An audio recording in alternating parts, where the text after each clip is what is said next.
Let me jump in here. Let me come back to the character of God, which is one of the big themes of this book. And Ephesians chapter 2 says, "But because of his great love for us, God, who is rich in mercy, made us alive with Christ, even when we were dead in our transgressions.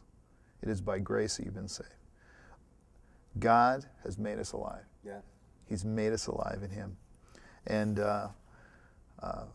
because he is a loving, and because he's merciful, because he is gracious, because he is kind, and we can be free to do those things and be those kind of people. And those characteristics of God have to just be tattooed into our spirit.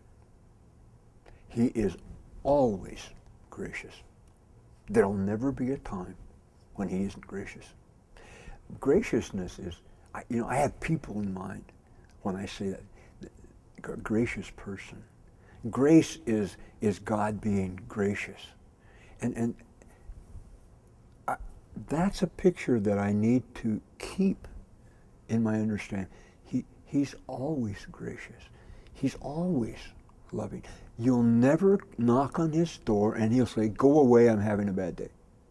Or he'll never knock on your door and say, "I'm looking for somebody to beat up today.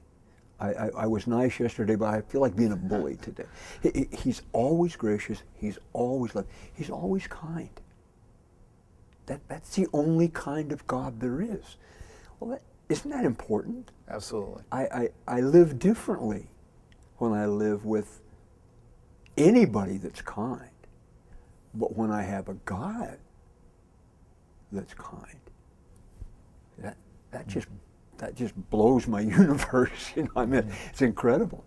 And it changes my understanding of being with him. Well, we don't live out of as a victim any longer. We really do live as his church. Yeah, and the aliveness means that I am no longer a survivor.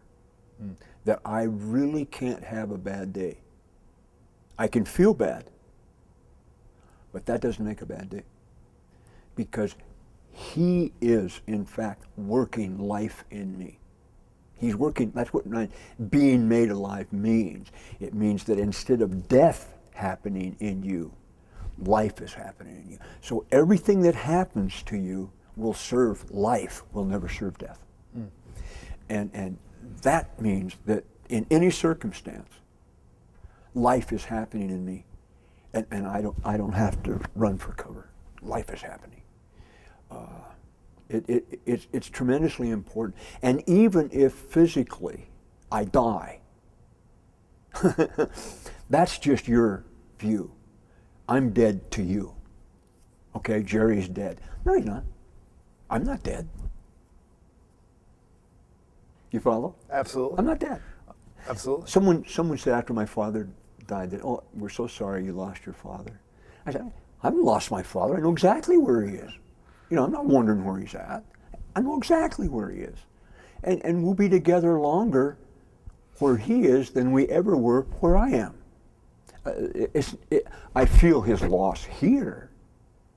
I still, he passed away 11 years ago. I dream about Dad 3 times a week. And I'm a 70-year-old man.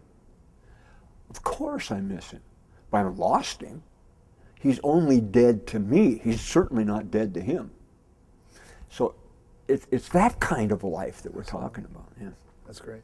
And that's what we're called to, living that life and bringing that life Monday morning. And that changes the way I go to work on Monday morning. Mm-hmm. It changes the conversations that I have around the water cooler or across the workbench. It changes the way I treat the checker at Safeway. It changes the way I greet you wherever I meet you. It changes everything. And it's that change that Monday morning is all about. Mm-hmm. Living from not just simply our emotions at all, living from our values and who we are.